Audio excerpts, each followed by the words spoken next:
창세기 28장 18절부터 22절을 가지고 말씀드리겠습니다. 18절에 야곱은 다음 날 아침 일찍 일어나서 베개 삼아 벤 그 돌을 가져다가 기둥으로 세우고 라고 했습니다. 기둥은 기념비로 세웠습니다. 하나님을 만나고 하나님께서 말씀 주신 것을 기념했습니다.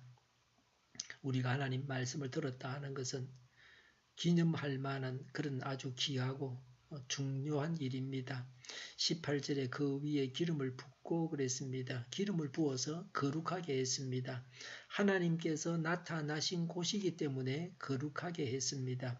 19절에 그곳 이름을 베델이라고 하였다 그랬습니다.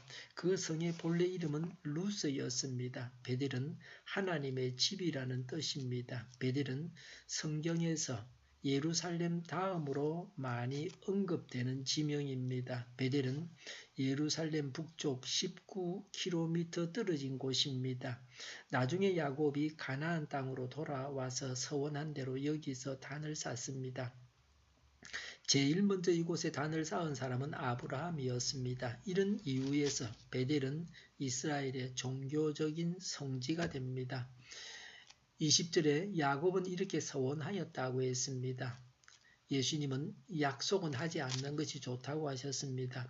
약속을 했으면 지켜야 할 의무가 있습니다. 때에 따라서는 서원하는 신앙도 필요합니다. 하나님께서 하실 일을 야곱이 말합니다. 20절에 하나님께서 저와 함께 계시고 그랬습니다.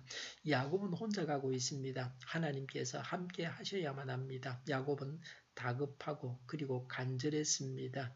이런 필요가 있었습니다. 20절에 제가 가는 이 길에서 저를 지켜주시고 그랬습니다.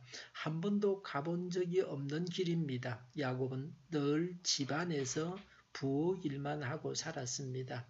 바깥으로 나돌아다니지도 않았습니다. 혼자서 먼 길을 가는데 얼마나 두려웠겠습니까?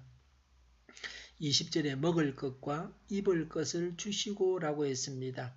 사람이 먹고 입어야 살아갈 수 있습니다. 우리나라는 의식주라 그래서 옷을 더 잘 입으려고 그러고 중국 사람들은 식이주라 그래서 먹는 걸 앞세웁니다. 옷은 아무렇게나 입어도 먹는 건 제대로 먹어야 된다. 먹어야 사람이 살아갈 수 있고 건강할 수 있습니다. 특히 노인들은 잘 먹어야 됩니다. 야곱은 먹을 것과 입을 것을 풍족히 가지고 가는 것이 아닙니다. 당장 먹고 입을 것이 필요했습니다. 하나님께서 공급해 주시지 아니하시면 굶고 헐벗을 지경이었습니다. 아버지 집에 있을 때와는 다릅니다. 21절에 제가 안전하게 저희 아버지 집으로 돌아가게 해주시면 그랬습니다. 야곱이 안전하게 집에 돌아갈 수 있다면 얼마나 좋겠습니까? 아직은 모든 것이 미지수입니다. 하나님은 우리를 돌보십니다. 하나님은 우리를 통해서 선한 목적을 이루십니다. 지금 남북이 만나고 정상들이 만나는 데 대해서 대체적으로 좋아하는 분위기지만 아직도 확실한 것은 아무것도 없습니다. 북한의 핵도 해결되어져야 될 과제이고 가는 과정 속에 볼 수 있다. 그렇게 되어 핵을 없애는 과정 속에 있다고 봐야 할 것입니다. 지금까지 여러 번 많이 속아왔으니까 이분도 속임수가 아니냐라고 말하는 것도 일리가 있습니다. 그러나 하나님께서 우리 민족을 통해서 하나님의 선하신 목적을 이루어 주시고 이것을 기회로 평화가 오기를 바라는 마음으로 기도하고 있습니다. 야곱이 할 일이 무엇입니까? 21절에 주님이 저의 하나님이 되실 것이며 라고 했습니다. 하나님만을 믿고 섬기겠다고 합니다. 22절에 제가 기둥으로 세운 이 돌이 하나님의 집이 될 것이며 라고 했습니다. 하나님을 예배하겠다고 합니다. 하나님은 예배를 받기를 원하십니다. 아침마다 또 주일마다 우리는 하나님을 예배하고 있습니다. 그리고 우리의 생활 전체가 하나님이 받으실 만한 예배가 되어야 합니다. 22절에 하나님께서 저에게 주신 모든 것에서 열의 하나를 하나님께 드리겠습니다 라고 했습니다.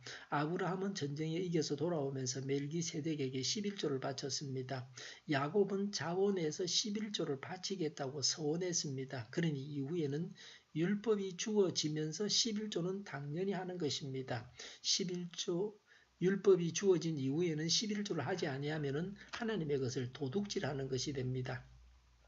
그런데 11조의 정신을 알아야 됩니다. 우리가 소유한 모든 것이 하나님께서 주신 것입니다. 내 것이 아니라 하나님의 것입니다. 이것을 인정하는 것이 11조의 정신입니다. 모든 것이 하나님으로부터 왔고 하나님의 것입니다. 그래서 하나님의 뜻대로 모든 것을 사용하겠다고 하는 것이 11조의 정신입니다. 이런 정신을 가지고 11조를 해야 합니다. 그래야 제대로 11조를 하는 것이고 하나님께서 예비하신 복을 받게 됩니다. 야곱은 하나님께서 자신을 잘 돌봐주시면 복을 주시면 이런 일들을 하겠다고 합니다. 야곱의 처지가 다급해서 이렇게 하나님 앞에 서야 한다는 것을 우리가 느끼게 됩니다. 또 인간의 얄팍함도 보입니다.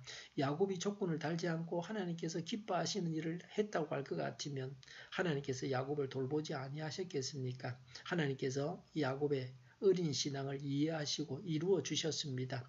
우리가 부족하지만 하나님께서 받으십니다. 우리는 조건 없는 신앙을 가져야 합니다. 조건 없이 어떤 경우에도 하나님의 것을 구별해서 바쳐야 합니다. 예수님은 우리가 먹고 입을 것이 필요한 줄 하나님께서 알고 계시기 때문에 먼저 그 나라와 그 의를 구하면 하나님께서 알아서 채워주신다고 하십니다.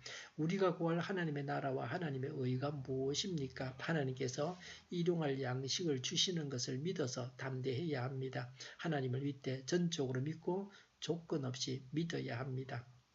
기도하겠습니다. 하나님을 전적으로 또 조건 없이 믿게 하옵소서. 우리 동일교회가 만군은집하게 하여 주시옵소서. 예수 이름으로 명하노니 모든 병만은 물러가고 몸의 모든 부분들은 온전하게 될지어다. 신유의 기적을 베푸셔서 지금도 저희의 질병을 고쳐주시옵소서. 저희와 교회와 이 나라의 민족을 불쌍히 여겨주시옵소서. 독재 정권이 무너지고 평화 통일을 이루고 민족 번영의 길로 나아가게 하여 주시옵소서. 전쟁 위험이 사라지게 하시며 북한의 핵 문제를 해결해 주시고 신앙의 자유를 늘 누리며 살게 하여 주시옵소서.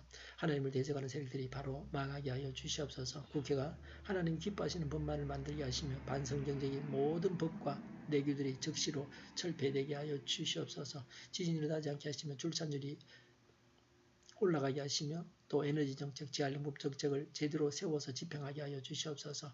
늘 맑은 공기를 마실 수 있게 하여 주시옵소서. 오늘도 성령님을 따라서 최고의 삶을 살게 하여 주시옵소서. 감사와 찬양을 주님께 돌려드리며 예수님의 이름으로 기도하옵나이다. 아멘.